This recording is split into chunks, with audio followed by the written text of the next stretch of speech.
और अब वक्त है सुप्रसिद्ध विश्लेषण का। ये नजर डाल लेते हैं क्षेत्रीय दलों के घटते बल का तथ्यात्मक विश्लेषण। 2026 में हाल बंगाल टीएमसी बीजेपी से मात, तमिलनाडु डीएमके नई पार्टी टीवीके ने बुरी तरह हराया। 2025 में हाल दिल्ली में आम आदमी पार्टी को बीजेपी ने बुरी शिकस्त दी। बिहार राजद को एनडीए से बड़ी मात मिली। मैं 2024 पे आता हूं। महाराष्ट्र में उद्धव गुट और शरद पवार गुट एनडीए से बुरी तरह से आ रहे। बीजू जनता दल को ओडिशा में बीजेपी ने मात दी। आंध्र प्रदेश में वाईएसआर कांग्रेस पार्टी को एनडीए ने हराया। समाजवादी पार्टी लगातार 2 टर्म से यूपी विधानसभा चुनाव में हार रही है और बंगाल की जीत के बाद समाजवादी पार्टी के लिए भी कठिन डगर हो जाएगी आने वाले वक्त के अंदर। आइए बढ़ते हैं आगे। अब क्षेत्रीय दलों को चुनौती क्या है? बीजेपी का राष्ट्रवाद, बड़ा संगठन, मजबूत लीडरशिप और नरेंद्र मोदी का चेहरा और अमित शाह की रणनीति। क्षेत्रीय दल, स्थानीय मुद्दे, छोटा संगठन और सबसे बड़ी कमजोरी है पारिवारिक लीडरशिप। जो पारिवारिक लीडरशिप है इसका खमियाजा नुकसान उठाना पड़ा है। ऐसा माना जा रहा है कि ममता बनर्जी को भी अभिषेक बनर्जी को आगे करना भारी पड़ा। आइए, बड़ा प्रश्न क्या है? बड़ा सवाल आज का यह है कि बंगाल और तमिलनाडु के रिजल्ट ने क्षेत्रीय दलों की नींद उड़ा दी है और भगवामय बंगाल हो गया है। गौरव भाटिया मेरे साथ, भारतीय जनता पार्टी के नेता प्रवक्ता, उनका स्वागत है इस चर्चा के अंदर। लेकिन मेरे साथ आनंद दुबे हैं शिवसेना उबाटा के, मेरे साथ इस चर्चा के अंदर मनोजीत मंडल जुड़ रहे हैं, उनका स्वागत है। मेरे साथ फराज किदवई हैं समाजवादी पार्टी के, प्रियंका गुप्ता है प्रवक्ता कांग्रेस पार्टी की, उनका स्वागत है। मेरे साथ प्रियंका कक्कड़ आम आदमी पार्टी की प्रवक्ता है, उनका स्वागत है। लेकिन बड़ी खबर है, ममता बनर्जी ने अब से कुछ देर पहले बड़ी खबर है, ममता बनर्जी ने हार के बाद एक बहुत बड़ा स्टेटमेंट दिया है, बयान दिया है कि मैं राजभवन जाकर, लोक भवन जाकर इस्तीफा नहीं दूंगी। हम चुनाव नहीं हारे हैं, हमें हराया गया है, यह कहा है। नैतिक तौर पर हम जीते हैं, ममता बनर्जी ये कह रही हैं। और गौरव भाटिया ने बीजेपी की तरफ से ट्वीट करा है, मेरे इस्तीफे का कोई मतलब नहीं है।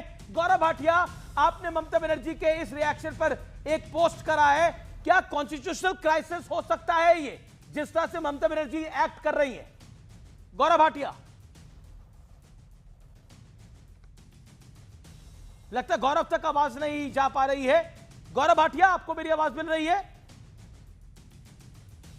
जी, मैं गौरव भाटिया के पास आता हूं। लेकिन आखिरकार इस्तीफा क्यों नहीं देंगी ममता बनर्जी? मनोजीत मंडल, ये क्यों, ये धमकीबाजी क्यों? नहीं, देखिए, एक प्रतिवाद की एक परिभाषा हो सकती है, वो उनका निजी मामला है। लेकिन वो इस्तीफा दे या ना दे, she is no longer the MLA, how does it matter? I think I congratulate the BJP, the BJP party for this victory, despite the fact that ये हुआ है एसआर के जरिए, फिर भी ये विक्ट्री है, आप लोगों को बधाई हो। जी, लेकिन क्या आपको लगता है कि जिस तरह से ममता बनर्जी इस पूरे घटनाक्रम में एक्ट कर रही हैं, रिएक्ट कर रही हैं, क्या आपको लगता नहीं है ग्रेसफुल? स्टालिन ने भी तो ग्रेसफुली अपनी डिफीट को एक्सेप्ट करा, वहां पर विजय ने उनकी पार्टी को हराया। क्या करिएगा? चुनाव कोई लड़ता है तो कोई हारता है तो कोई जीतता है।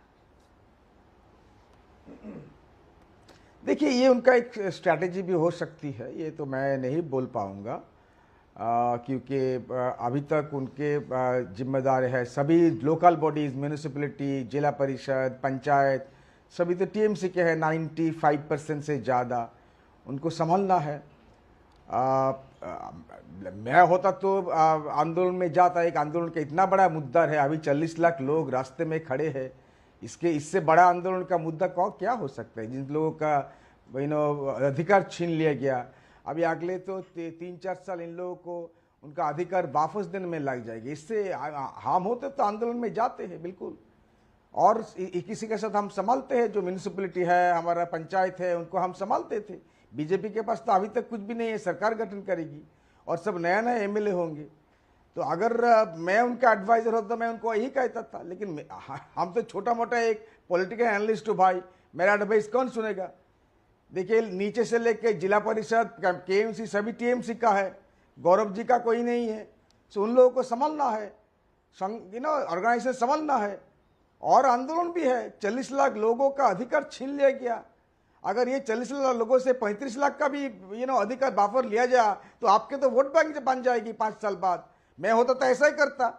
नहीं, लेकिन मैं तो कुछ भी नहीं हूं भाई। एक बात बताइए, मैं विजुअल देख रहा हूं, एक विजुअल प्ले करिए जिसमें वहां पब्लिक जय श्री राम के नारे लगा रही है। वहां शादियों में गाना चल रहा है, भारत का बच्चा बच्चा जय श्री राम बोलेगा, एक मूवमेंट चल रही है। जरा इसका एम्बियंस अप करिए और मनोज जी दादा को सुनाइए जरा। 15 साल के बाद आज बंगाल में सत्ता बदली है। एक ही नाम, एक साथ घर में एक ही नाम, एक ही नारा गूंजेगा। भारत का बच्चा बच्चा जय जय श्री राम बोलेगा। अब आप सुन लीजिए, भारत का बच्चा बच्चा जय श्री राम बोलेगा 15 साल बाद सत्ता बदली है। ये हावड़ा ब्रिज का हाल है। आपको लग रहा है कि ये SIR की वजह से हुआ है? It was a wave, Ram के नाम की वेव थी, हिंदुत्व की वेव थी, और जिसने हराया TMC को। और वो हिंदुत्व की वेव असम में भी थी, अब बीजेपी कह रही है यूपी में भी आएगी। यूपी में क्या महंती योगी आदित्यनाथ हार जाएंगे इतनी आसानी से? ये हिंदुत्व की वेव थी, ये गुड गवर्नेंस की वेव थी। आप देखिए क्या माहौल है वहां पर। आप सोशल मीडिया को उठाएंगे, आपको ऐसे लाखों विजुअल्स मिलेंगे। आप देख रहे होंगे कलकत्ता में बीच बाजारों में लोग नारे लगाते हुए चल रहे हैं। अद्भुत नजारा है। मतलब एक माता का मंदिर जो साल में एक बार खुलता था, दुर्गा माता का मंदिर, वो खोल दिया गया है पूरे साल के लिए।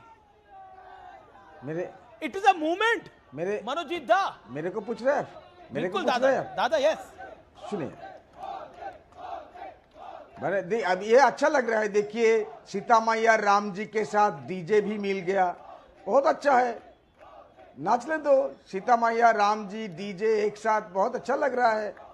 लेकिन देखिए सुनिए, अभी SIR एक मामला है, उनके साथ देखिए 15 इयर्स का इनकम एंटी इनकम्बेंसी हो सकती है, करप्शन हो सकती है, बहुत सारे मुद्दा है। हम तो नहीं कहेंगे हो सकते, लेकिन उसमें आत्मचिंतन बिल्कुल होगी, आत्मचिंतन करनी चाहिए। तो जो पार्टी जो लोग संभल रहे हो करेगी, करना चाहिए।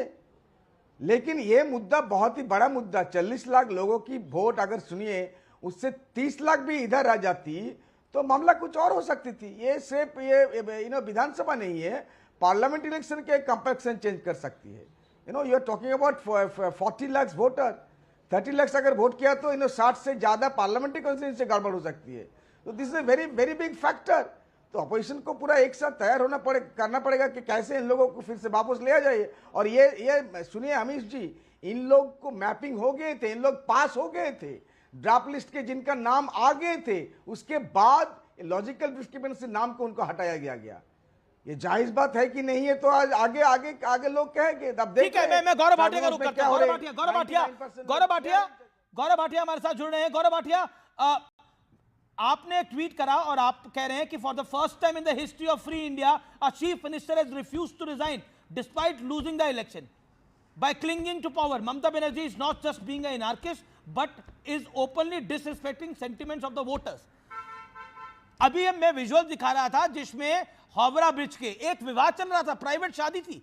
वहां पर एक परिवार का सदस्य आता है, कहते हैं 15 साल बाद सत्ता परिवर्तन हुआ है, भारत का बच्चा बच्चा जय श्री राम बोलेगा, वो गाना चलता है और लोग डांस करने लगते हैं। ये मूवमेंट था। क्या आपको लगता है ममता बनर्जी सम्मान नहीं कर रही? देखिए अमीर जी, ऐतिहासिक जीत कल भारतीय जनता पार्टी की हुई है, चाहे पश्चिम बंगाल हो चाहे असम हो, और वहां की जनता जो जश्न मना रही है। 25 साल से मैं भी राजनीति में हूं, मैंने कभी नहीं देखा इस तरह का जश्न मनाया गया हो, क्योंकि ये एक सभ्यता की लड़ाई थी। और पहली बार मैंने आज देखा कि कोई मुख्यमंत्री हार जाए चुनाव, और ऐसी वैसी हार नहीं, एक भयंकर हार जिसमें मुंह दिखाने लायक नहीं रही ममता बनर्जी। और ये अराजकता की मूर्ति, जंगल राज का पर्याय बन गई है।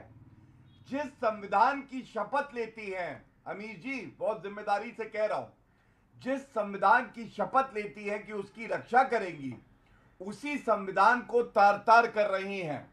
This is breakdown of constitutional machinery.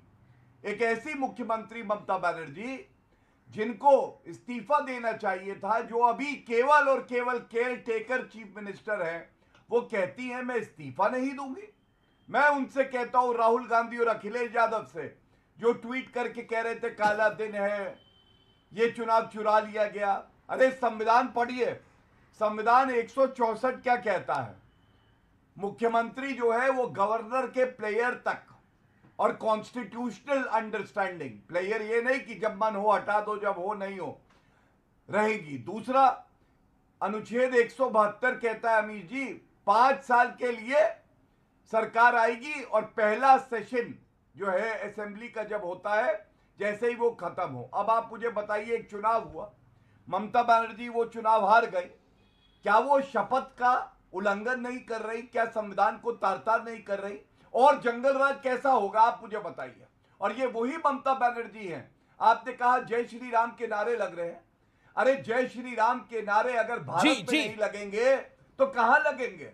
एक मुख्यमंत्री ये कहती है जय श्री राम का नारा लगाओगे तो तेरी चमड़ी उधेड़ दूंगी, और जनता ने जब बोला, लेकिन गौरव भाटिया, मैं आपसे पूछना चाहता हूं कि अगर, क्योंकि अब ममता बनर्जी तो एमएलए भी नहीं रही हैं, अब ममता बनर्जी अगर कहती है मैं इस्तीफा नहीं दूंगी, तो ऑटोमेटिकली उनकी सदस्यता तो अब बची नहीं है और उनका कार्यकाल भी समाप्त हो चुका है, तो वो बनी कैसे रहेंगी पद के ऊपर? मतलब ग्रेसफुल तो ये होता है, इस्तीफा देना होता है। स्टालिन ने भी जाकर इस्तीफा दिया, नवीन पटनायक ने भी इस्तीफा दिया था। चुनाव सब हारते जीतते रहते हैं भाई। बिल्कुल अमीर जी, देखिए एक बात है नैतिकता के आधार पे, और एक बात है संविधान। वो तो कह रही है नैतिकता के आधार पे मेरी जीत हो गई। तो मैं आपको बता दूं, वो कह रहे हैं नैतिकता में हम जीते हैं। ऐसा है, हाँ, बांग्लादेश के रोहिंग्या के लिए जरूर जीती होंगी नैतिकता के आधार पे, लेकिन पश्चिम बंगाल की महिलाएं, जनता, बच्चे, मजदूर, गरीब, हिंदू, मुस्लिम, सिख, ईसाई, हर कोई ये मानता है बुरी करारी हार हुई है ममता बनर्जी। ओके, बात आपने कही, मैं आपको फिर कहता हूं। जी फराज की पूरी कर लूं? बिल्कुल आप पूरी करिएगा। फराज की भाई कुछ ऐड करना चाहिए। Okay 10 second Gaurav Bhatia, make your point. धन्यवाद। देखिए, चुनाव हार के भी आप 6 महीने में सदन के, विधानसभा के सदस्य बन सकते हैं, लेकिन जब आप चुनाव हारे और आपकी सरकार वो सरकार नहीं रही जो चुनाव जीती है, तो आपके पास केवल और केवल एक ही रास्ता है, वो है इस्तीफा दो, और फिर गवर्नर जो सबसे बड़ी पार्टी है उसको न्योता देता है नई सरकार बनाने का। नई असेंबली जीवित होती है, और ये वाली असेंबली, जैसा मैंने आपको बताया, 8 मई को इसके 5 साल पहले सेशन से शायद पूरे हो रहे हैं, तो वैसे भी इनके पास वो समय ही नहीं है। तो मुझे तो बड़ा चिंता हो रही है कि कैसी मुख्यमंत्री थी जो खुद ही भक्षक बनी हुई हैं, जिनको रक्षक बनना था संविधान का। जी, मैं फराज के भाई रुक करता हूं आपका, और सवाल सबसे पहला तो यह है कि शुभेंदु अधिकारी ने एक बड़ी इंटरेस्टिंग बाइट दी जीतने के बाद। राहुल गांधी भी खत्म, तेजस्वी यादव भी खत्म, और आज ममता बनर्जी भी पॉलिटिकली समाप्त हो गई हैं। उत्तर प्रदेश में चुनाव है, अखिलेश यादव भी समाप्त हो जाएंगे, सारे हिंदू एक साथ आएंगे और बीजेपी जीतेगी। अगला टारगेट बीजेपी का उत्तर प्रदेश है। क्या कहना चाहते हैं आप? और बीजेपी की प्रचंड जीत हुई है बंगाल में, भगवामय हो गया है बंगाल। अमीश जी, गौरव भाटिया जी लखनऊ से हैं, और आज बड़ा मंगल है, और बड़ा मंगल हमारे उत्तर प्रदेश में बहुत शुभ दिन माना जाता है, हम लोग इसको मनाते हैं। तो आप सबको बड़े मंगल की बहुत बहुत शुभकामनाएं। और मुझे लगता है, क्योंकि मैं लखनऊ से हूं, गौरव भाटिया जी लखनऊ से हैं, तो हनुमान जी का नाम लिए बिना ये डिबेट नहीं शुरू करनी चाहिए। तो बस मैं 2 पंक्ति कहूँगा कि जय हनुमान ज्ञान गुण सागर, जय कपीश तिहु लोक उजागर, राम दूत अतुलित बल धामा, अंजनी पुत्र पवन सुत नामा। संकट जब आता है तो बजरंगबली याद आते हैं। जी हाँ, लेकिन अफसोस ये है कि हिंदुत्व के झंडा बरदार को सुनिए, अरे सुन लिए, अब सुन लिए, अरे गौरव भाई तो पढ़ के बोलेंगे, मैं ऐसे ही आपको बता हिंदुत्व देता हूं, अच्छा लगा, लेकिन हनुमान चालीसा नहीं, समाजवादी वाले सुन ले, अब देखिए पूरी बात सुनिए। अब अमीर जी ये गलत बात है। हिंदुत्व के जो झंडा बरदार हैं ना तो उनको बड़ा मंगल याद रहा और ना ही हनुमान जी उनको याद रहे। अब मैं दूसरी बात बोलता हूं। शुभेंदु, मैं कुछ पढ़ नहीं रहा हूं, मैं आंखें बंद क्यों, ये लीजिए, मैं आंखें बंद क्यों अमीर जी। शुभेंदु अधिकारी जी की आपने बात की और उन्होंने हिंदू एकता की बात की और भगवान राम की, जाहिर सी बात है, जय श्री राम के नारे लग रहे हैं अमीर जी। तो भगवान राम के आदर्शों पर इनको चलना भी चाहिए। और तुलसीदास जी ने जो राम राज का जो तस्वुर दिया था, मैं आंखें बंद क्यों गौरव जी, तो उन्होंने क्या लिखा था कि राम राज बैठे त्रिलोका, हर्षित भय गए सब शोका, बैरू ना कर काहू सम कोई, राम प्रताप विषमता कोई। अब मैं आंखें खोल सकता हूं गौरव जी, मैंने अब आंखें खोल ली।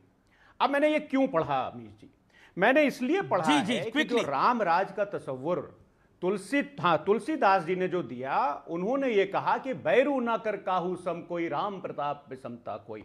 भगवान राम के प्रताप से लोगों के मन के बीच की कुटिलताएं खत्म हो गई, लोगों के बैर खत्म हो गए। वही शुभेंदु अधिकारी जी क्या बयान दे रहे हैं, वो ये बोल रहे हैं कि मुझे मुसलमानों ने वोट नहीं दिया तो मैं उसका काम नहीं करूंगा। तो भगवान राम का खाली नाम ये लोग वोट के लिए इस्तेमाल करते हैं, उनके नहीं, मेरा पॉइंट यह है कि ममता बनर्जी को ग्रेसफुली हार स्वीकार करनी चाहिए या नहीं करनी चाहिए।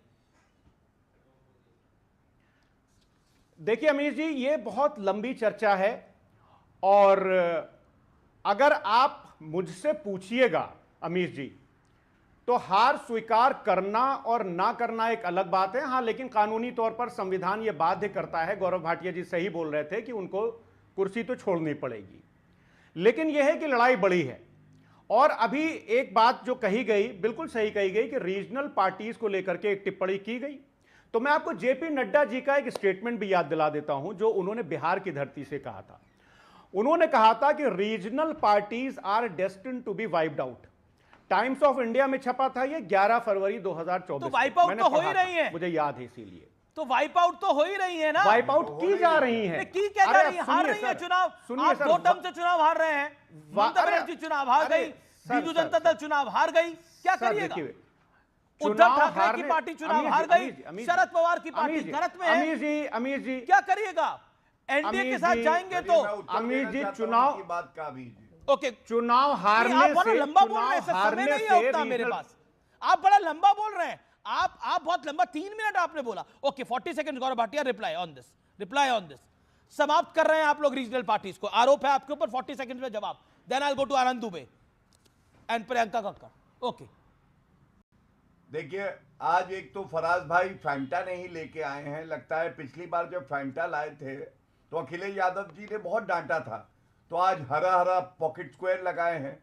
बता रहे थे जलजीरा पी रहे थे हरा हरा, क्योंकि देखिए ये जो कीड़ा है ना मुस्लिमाइटिस का, ये तो इन्हें लगा ही हुआ है। आज ये हनुमान चालीसा पढ़ने की बात कर रहे हैं, लेकिन कुंभ को इनके लोग फालतू बताते हैं। अखिलेश यादव जी का बयान है कहीं भी कंकड़ रख दो, कहीं झंडा लगा दो, मंदिर बन जाता है। राम गोपाल यादव जी का बयान है कि नक्शा खराब है अयोध्या के राम मंदिर का। चर्चा आज क्या है, चर्चा ये है अराजकता की मूर्ति है ममता बनर्जी, संविधान को नष्ट करने में लगी हैं। जी। उन्होंने जो शपथ ली है उसके अनुसार इस्तीफा नहीं दिया। क्या फराज किदवाई ने निंदा करी इस बात की? Okay, you made your point Gaurav, you made your point. Gandhi संविधान दिखाते हैं। जी। आज निंदा क्यों नहीं? ओके, आपने अपनी बात को रखा। प्रियंका कक्कड़, क्या प्रियंका कक्कड़, एक सेकंड, एक एक करके मैं कई मेहमानों के पास जा रहा। प्रियंका कक्कड़, 30 सेकंड्स, 40 सेकंड्स, क्या आपको लगता है ममता बनर्जी को इस्तीफा देना चाहिए था और ग्रेसफुली एक्सेप्ट करना चाहिए? क्योंकि एक प्रचंड लहर है जो वहां पर ग्राउंड पे भी देखने को मिल रही है। भगवामय हो गया है बंगाल, कोलकाता की सड़कें, वहां शादी ब्याहों में अब लोग कह रहे हैं 15 साल बाद सरकार बदली है, सेलिब्रेट कर रहे हैं लोग बीजेपी की विक्ट्री को। It is evident, accept it or neglect it, ये एविडेंट है, दिख रहा है।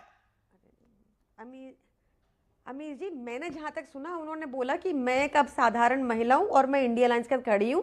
मैंने ये बातें जो आप बता रहे हैं, एक मीडिया नैरेटिव बन रहा है, ये सिर्फ बीजेपी से सुना है। मेरी आवाज बहुत एको हो रही है। मुझे एक बहुत ज़रूरी बात करनी है। ज़रूरी बात यह है अमीर जी कि देखिए 2024 आते आते मोदी जी का ग्राफ गिर गया और वो बैसाखियों की सरकार पे आ गए। 2024 के बाद वो जाके इजराइल को फादरलैंड बताते हैं, वो जाकर अमेरिका के आगे नतमस्तक हो जाते हैं, वो हमारा सीएमआई डाटा दिखाता है कि बेरोजगारी और गरीबी चरम पर है। हर चीज नेगेटिव में, किसी भी इंडेक्स में हमारा देश नहीं बढ़ रहा एक्सेप्ट वन, पूंजीपति। मोदी जी किसी का फायदा नहीं कराते। ये सब होने के बाद भी मैं प्रियंका आपको रोकता हूं। मेरे साथ ये केंद्रीय सब मंत्री होने के स्मृति ईरानी इस समय, पूर्व केंद्रीय मंत्री स्मृति ईरानी जी लाइव है मेरे साथ। स्मृति जी, आपका स्वागत है। सबसे पहले तो स्मृति जी, बहुत बहुत शुभकामनाएं बंगाल में ऐतिहासिक जीत के लिए भारतीय जनता पार्टी की। मेरा पहला प्रश्न आपसे यही है कि देखिए, बीजेपी जीत गई लेकिन ममता बनर्जी अपनी डिफीट को एक्सेप्ट नहीं कर रही है। वो कह रही है कि मैं इस्तीफा नहीं दूंगी, मैं हारी नहीं हूं, हराई गई हूं। माफ करिए। नहीं, निश्चित रूप से उन्हें बंगाल की जनता ने हराया है। ये दो टूक कह देना चाहिए, इस सत्य को स्वीकार करना चाहिए। अंग्रेजी में दो शब्द हैं, पॉलिटिकल डिल्यूजन, जिससे वो सफर कर रही हैं। आपको संवैधानिक प्रक्रिया, लोकतांत्रिक प्रक्रिया के सामने नतमस्तक होना पड़ेगा। ये अनिवार्यता है हमारे देश की पॉलिटिकल सिस्टम की। आप घमंड में ये नहीं कह सकते कि जनता ने मुझे दरकिनार किया, सत्ता से बाहर किया, लेकिन जनता का ये आदेश मैं स्वीकार नहीं करूं। लेकिन तो अगर वो जी। पॉलिटिकल डिल्यूजन को कोई भी फीड करता है तो वो ना सिर्फ वोटर को इंसल्ट करता है, लोकतंत्र का भी हनन करता है। स्मृति जी, आपने बोला कि इसको कोई फीड करता है, लेकिन फीड कौन कौन कर रहा है? अखिलेश जी फीड कर रहे हैं यूपी से, अरविंद केजरीवाल फीड कर रहे हैं दिल्ली से। वो कह रहे हैं बिल्कुल ठीक है, ममता बनर्जी ठीक है, एसआईआर होता तो ममता बनर्जी नहीं हारती। फिर तमिलनाडु और केरल के चुनाव के बारे में क्या उनका विश्लेषण है? वो कह रहे हैं वहां तो नेचुरल जीत है, लेकिन अननेचुरल जीत बंगाल में ही है और असम में है।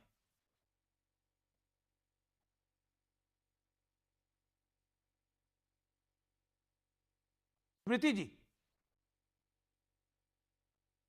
स्मृति जी, लगता है संपर्क उनसे टूट गया। हम दोबारा कनेक्ट करने की कोशिश करेंगे स्मृति ईरानी। स्मृति जी दोबारा हमारे साथ है। स्मृति जी, मेक योर पॉइंट प्लीज। मैं कह रही हूँ कि जो ईसी पे तोहमत लगाते हैं वो ये बता दें कि तमिलनाडु, केरलम का फिर चुनाव का परिणाम कैसे मान्य है। और मुझे लगता है अमीश जी वो जानते हैं कि हार चुके, अब सुर्खियों में बने रहने के लिए कुछ तो ऐसा बेतुका कहो कि कम से कम जनता वोट नहीं दे रही कि कम से कम न्यूज पे ही देख ले हमको। जी नहीं, निश्चित तौर पर हेडलाइन मैनेजमेंट का काम हो सकता है, वो हेडलाइन में रहे, लेकिन राहुल गांधी कहते हैं चुनाव चोरी, संस्था चोरी, और अब चारा ही क्या बचा है हम सबके पास। तो वो चोरी करेंगे। इलेक्शन कमीशन ने तमिलनाडु और केरल में क्या किया फिर? मैं पुनः, इलेक्शन कमीशन की गतिविधि, प्रक्रिया, व्यवस्था उन दो राज्य मान्य है। ये चित भी मेरी पट भी मेरी पॉलिटिक्स का एक और सुनहरा विपक्ष ने दिया है कि जहां विपक्ष जीते वहां ईसी अच्छी, विपक्ष हारे भाजपा जीते वहां ईसी खराब। और उनको क्या लगता है सब देख नहीं रही है। एक स्मृति जी, जनता ने एक निर्णय, उस निर्णय ने पश्चिम बंगाल में इतिहास बनाया जी, जो अब खुद हिस्ट्री के फुटनोट ने वो इस प्रकार का लांछन लगाते हैं संवैधानिक व्यवस्थाओं पर। ये कितना अनुचित है, ये जनता ने खुद उन्हें लोकसभा के चुनाव में हराकर आपको बताया है। आप तो खुद वहां पर लगातार चुनाव प्रचार कर रही थी। हमने ग्राउंड से कुछ तस्वीरें कल आती हुई देखी, और कल रात को और आज सुबह सोशल मीडिया को जब देखा तो तस्वीरें भरी हुई थी। वहां पर हावड़ा ब्रिज पर भीड़ लगी हुई है, लोग गुलाल से होली खेल रहे हैं, लोग दिवाली बना रहे हैं। एक निजी विवाह में वहां पर बोला गया 15 साल बाद सरकार बदली है, और गाना चला फिर भारत का बच्चा बच्चा श्री राम बोलेगा। क्या आपको लगता है कि जब आप वहां पर बंगाल में थी आपको ये मूवमेंट दिखाई दे रही थी?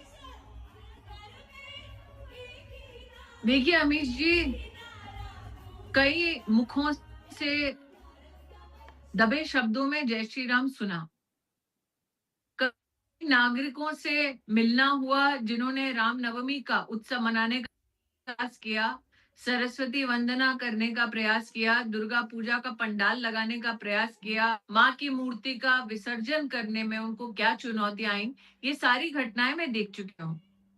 मैं ग्रामीण अंचल में भी जा चुकी हूँ, मात्र चुनाव में नहीं, चुनाव से पहले भी दोनों विधानसभा चुनाव के मध्य में जो 5 साल का अंतराल रहा है, उसमें कितने कार्यकर्ताओं से मिले हैं जिन्होंने कहा गांव में बहू बेटियों का बलात्कार किया गया मात्र इसलिए क्योंकि वो भारतीय जनता पार्टी का समर्थन करती हैं। बूथ पर काम करने वाली हमारी महिला कार्यकर्ताओं को बालों से घसीटा गया। पुरुष कर्मियों घर की जो उनकी धर्मपत्नी है, भाभी हैं, निर्वस्त्र कर उनको चौराहे पर गांव में खड़ा गया और पूरी जनता को बोला गया, देखो हिम्मत मत करना बीजेपी को समर्थन देने की। आपने फाल्टा का चुनाव जो हुआ, जी जब वोटिंग चल रही थी, तब जनता ने आकर तो पकड़ पकड़ कर गुहार लगाई कि देखो तृणमूल के गुंडे कह रहे हैं टीएमसी को वोट नहीं दोगे तो हमारे घर की बेटियों का बलात्कार कर देंगे। कार्यकर्ता की 80 साल की मां को इतना पीटा, भूल गए वो दृश्य। रत्ना देबनाथ सबसे बड़ा प्रमाण है कि एक महिला बड़े जतन से, गरीब है बेचारी, अपनी बेटी को डॉक्टर बनाती है, उसका बलात्कार होता है, उसे घाट उतारा जाता है, तृणमूल के गुंडे बेटी का शव लेके शमशान घाट की ओर भाग जाते हैं। ना देबनाथ से अगर आप बैठकर बात करें अमीश जी, आपका खून खौल जाएगा।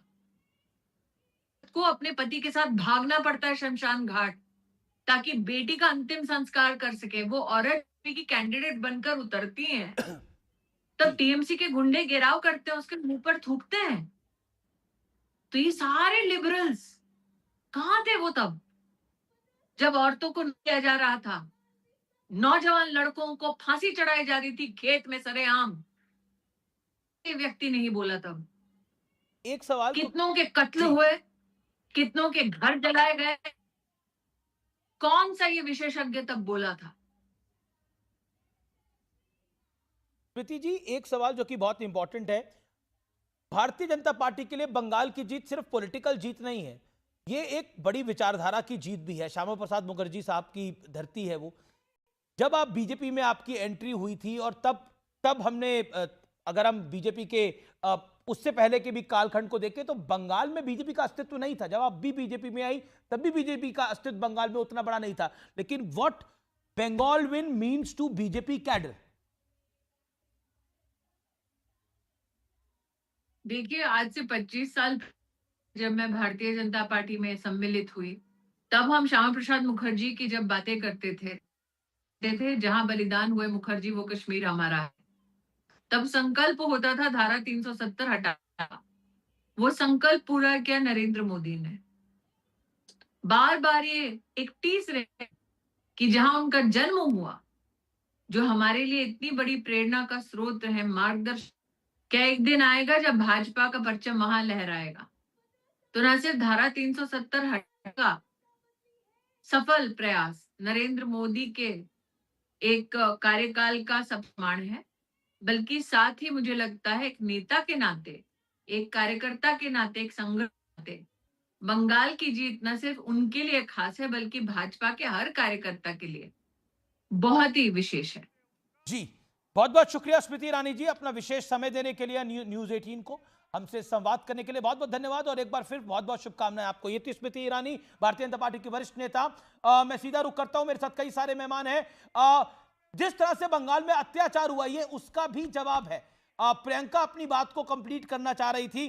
प्रियंका, आपने अपनी बात को कंप्लीट करा। मेरे साथ गौरव भाटिया भी हैं, मैं उनका भी रुख करूंगा, लेकिन जी प्रियंका मेक योर पॉइंट। लेकिन अभी आपने स्मृति ईरानी जी को सुना किस तरह से बीजेपी के कार्यकर्ताओं को वहां पीटा गया था, कितना बड़ा पोस्ट वॉयलेंस था। कार्यकर्ता की किस तरह से निर्मम हत्या कर दी, आप वो भी बताइए। फिर आपने देखी वो वीडियो, किस तरह से गला ही काट दिया गया टीएमसी के कार्यकर्ता का। मैं आपको ये बता रही हूँ कि बीजेपी जो भी नैरेटिव चला रही है, असली में तो इन्होंने 60 लाख हिंदुओं के वोट काटे। 91 लाख वोट जो कटे हैं बंगाल में, उसमें 60 लाख तो हिंदू के वोट है। आज ये दूसरा नैरेटिव चला रहे हैं। भाजपा की पॉपुलैरिटी लगातार नीचे थी। आप सोचिए, मुरली मनोहर जोशी जी तक ने कहा कि भारत विश्वगुरु था पर अब मोदी जी के अंडर नहीं रहा। आप सोचिए कि प्रधानमंत्री मोदी 2024 के बाद उनके कितने ब्लूपर्स हुए, कितने ब्लंडर्स हुए। आपको लगता है कि लोगों को अच्छा लगेगा कि हमारे फादरलैंड बोलते हैं इसराइल को? आपको लगता है इन्होंने हाईजैक किया है, इन्होंने वोट चोरी की है? आज ओके गौरव जवाब ठीक है, आपको मैंने पूरा मौका दिया। गौरव भाटिया जवाब, गौरव भाटिया रिस्पॉन्ड। देखिए, दिल्ली हारे, दिल्ली लोकसभा में अंडा आया, 7 सांसद छोड़ के चले गए। जो झटका अरविंद केजरीवाल को लगा है और उनके प्रवक्ताओं की भी जो स्थिति है वो सामने है। क्या बातें कर रही हैं? अरे जनता तो ये पूछ रही है, इस पापी आपकी सीटें कितनी आई हैं? 4 राज्यों में, एक यूनियन टेरिटरी में 826 सीटें थी। हमने असम में सरकार बनाई है, पश्चिम बंगाल का चुनाव जीता है और पुडुचेरी में भी हमारी सरकार रिपीट हुई है। पापी आपकी कितनी सीटें आई? अंडा। और यहाँ बैठ के ऐसे ज्ञान देती हैं। हत्या उसकी हुई थी, आपने कहा कि बीजेपी वर्कर्स की हत्या हुई, इन्होंने कहा आज एक हत्या हुई है। प्लीज प्रियंका, बार बार आप कह रहे हैं बीजेपी को ज्ञानेश कुमार ने जताया है। मैंने यही सवाल स्मृति ईरानी जी से भी पूछा। आप बताइए, अब तमिलनाडु में किसने जिताया? तमिलनाडु में विजय जीत कर आया, कैसे जीत कर आ गया? केरल में कांग्रेस जीत के आ गई तो कैसे जीत के आ गई? जब आपकी 67 सीट आई थी तो कैसे जीत के आ गई? तमिलनाडु में तो तमिलनाडु में पब्लिक जिता रही है, बंगाल में पब्लिक नहीं जिता रही है। बात है, देखिए जिसकी बात पूरी ना हो आप दूसरे पे चले जाए, ये तो तरीका चर्चा का इतनी टाइट थी कि इनकी बीजेपी की टिकट पर लड़ने को मना कर दिया था विजय ने, आपको याद होगा। अब मैं आपको बता रही हूँ कि नाच का सवाल था ममता दीदी को हराना, इनकी नाच का सवाल था। 91 ओके गौरव भाटिया बोलिए। गौरव भाटिया ठीक है, एक सेकेंड। योगी आदित्यनाथ का बड़ा बयान, योगी आदित्यनाथ का बंगाल चुनाव को लेकर बहुत बड़ा स्टेटमेंट। बंगाल जीत पर योगी आदित्यनाथ ने एक पोस्ट किया, बड़ी बात लिखी है, सनातन विरोधी अंजाम भुगतेंगे। सीधे तौर पे कहा है, सनातन विरोधी अंजाम भुगतेंगे, उनका सुपड़ा साफ होना तय है। बंगाल की जनता ने यह करके दिखाया है, सीधे तौर पे लिखा है। बंगाल की जीत पर योगी आदित्यनाथ का यह बयान है। और अब यूपी की बारी है। क्या उत्तर प्रदेश में बीजेपी वापस आएगी या अखिलेश यादव वापस आएंगे? यह बड़ी बात है। मैं सीधा रुख करता हूं गौरव भाटिया को। गौरव भाटिया, देखिए बंगाल की जीत पर ही सवाल है, केरल की जीत ठीक है, तमिलनाडु की जीत ठीक है, लेकिन बंगाल की जीत पर ही सवाल है। क्या कहना चाहते हैं आप? गौरव भाटिया 40 सेकंड। नहीं अमीश भाई, देखिए आपने जो बात कही मैं उसी को आगे बढ़ाता हूं। Election commission of India Kerala में, तमिलनाडु में अच्छा है, लेकिन असम में, पश्चिम बंगाल और पुडुचेरी में बुरा है। इलेक्शन कमीशन ऑफ इंडिया जब मोदी जी प्रधानमंत्री थे 2016 और 2021 में ममता बनर्जी जीत गई, बहुत अच्छा था और शपथ भी ले ली, तब लोकतंत्र बढ़िया था। लेकिन अब जब हार गई हैं तो लोकतंत्र खराब हो गया है, काला दिन है, चोरी हो गई है। अरे आज ये पूछा नहीं जाएगा ऐसा क्यों है? स्टालिन अपना चुनाव हार गए, मुख्यमंत्री थे, हार गए चुनाव। ममता बनर्जी अपना चुनाव हार गई, क्यों हार गई? मुख्यमंत्री अरे जनता का आक्रोश था। ठीक है, okay, you made your point. Priyanka का 20 सेकंड रिप्लाई, शार्प रिप्लाई। कैसे नहीं, एक सिंपल सवाल है। प्रियंका मैं ये नहीं कहना चाहता गौरव भाटिया के साथ शॉटिंग मैच में पड़े। मैं आपको पूछ रहा हूं कि स्टालिन अपना चुनाव हार गए, स्टालिन सनातन को गाली देते थे कि नहीं देते थे? उनका सुपड़ा साफ हो गया। हम केरल में कांग्रेस जीत गई तो सही है, बीजेपी बंगाल में जीत गई तो गलत है। मतलब कुछ तो लॉजिक रखेंगे ना आप लोग। मतलब या तो मोदी के विरोध में, मोदी से नफरत में इतने अंधे हो गए कि दिख ही नहीं रहा कुछ।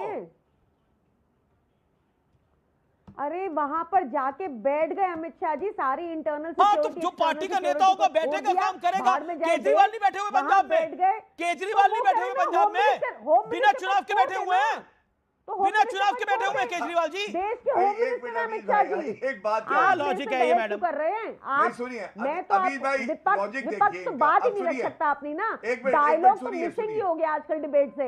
या आप विपक्ष को बिठाते हैं सिर्फ गालियां देने को, आप बात तो सुनते ही नहीं है, या जीत की बात सुनते हैं। मैडम किसने गाली दी? मैडम किसी ने गाली नहीं दी, सिर्फ तर्क रखे गए हैं।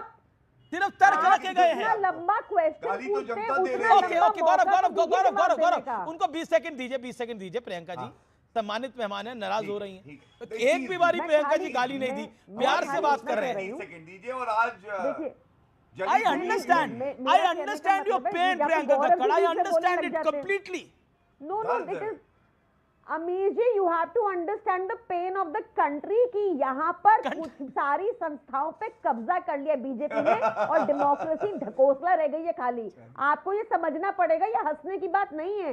ये आजकल ये बहुत ही प्रॉब्लम की बात है कि गणेश कुमार जी, जिनको आउट ऑफ जिस तरह से सुप्रीम कोर्ट ने कहा था किस तरह चयन होगा इलेक्शन कमिश्नर, उस तरह से नहीं किया गया सीईसी का। मैडम फिर मैं फैक्ट्स लेके आऊंगा, आपको बुरा लगेगा। किस तरह से ईडी की रेड हुई, कांग्रेस की सरकार में कैसे बनते थे election commissioner? Okay, Anand Dubey, my dear friend Anand Dubey भी भगवान में। गौरव आनंद दुबे एक भी बारी नहीं बोले हैं। प्रियंका गुप्ता कांग्रेस की प्रवक्ता एक भी बारी नहीं बोले। Give me a fair chance, give them a fair chance. एक सेकंड गौरव, मैं आपको रुक करूंगा। गौरव उस पे क्या करेंगे अमीश भाई? मुझे 1 मिनट दीजिए, फिर आप आनंद दुबे के पास ठीक है जाइएगा। आप बोलिए, हमारे आप बोलिए भाई, अच्छा बोलते आज दिन है आपका भाई, धन्यवाद। बोलिए। इनका तर्क पूरा भारत सुन रहा था। कह रहे थे अमित शाह जी बैठ गए। अमित शाह जी एक व्यक्ति अगर पश्चिम बंगाल में बैठ गए, पश्चिम बंगाल जीत गए, ये इनका तर्क है। असम क्यों जीत गए, पुडुचेरी क्यों जीत गए, और जाके तमिलनाडु और केरला में क्यों नहीं बैठे? अरे क्या तर्क देते हैं, कभी सोचा तो करिए। दर्द क्या है? दिल्ली चला गया, पंजाब जाने वाला है, और वहां के मुख्यमंत्री का हाल ये है, सूर्य अस्त, मान जी मस्त, अभी तो मस्त हो गए। अब तो 7:30 शराब वाला चक्कर मत लाइएगा। आज बड़ा मंगल है, वैसे ही फराज की दवाई ने हनुमान चालीसा पढ़ दी है, अब उसमें भगवंत मान की शराब का मॉडल है। देखिए प्रियंका कक्कड़, एक तो वो भगवंत मान वाले शराब वाले इंसिडेंट में मत पड़िए, आप फंसेंगी आप। प्रियंका वो भगवंत मान जी के शराब वाले इंसिडेंट में मत पड़िए, अननेसेसरी पॉलिटिकल डिबेट खराब होगी। जनता ने सबक सिखाया कि नहीं सिखाया? मैं आनंद दुबे का आजकल मैं उनको भी रोक रहा हूँ। Anand Dubey on screen, Priyanka Gupta on screen, no one else. Anand Dubey, माफी चाहता हूँ, एक तो काफी लेट आ रहा हूँ, लेकिन मेरा सवाल बहुत डायरेक्ट है। क्या आपको लगता है कि हार सहन नहीं होती, या हार बर्दाश्त नहीं होती, या मेहनत करते नहीं है क्या? बंगाल भी पूरा भगवामय हुआ है, आप भी भगवामय हुए हैं। अमीश भाई नमस्ते। मंगल भवन मंगलहारी, द्रभंस दशरथ अजीर बिहारी। वाह वाह। आपके और हमारे सबके सीने में एक दिल है।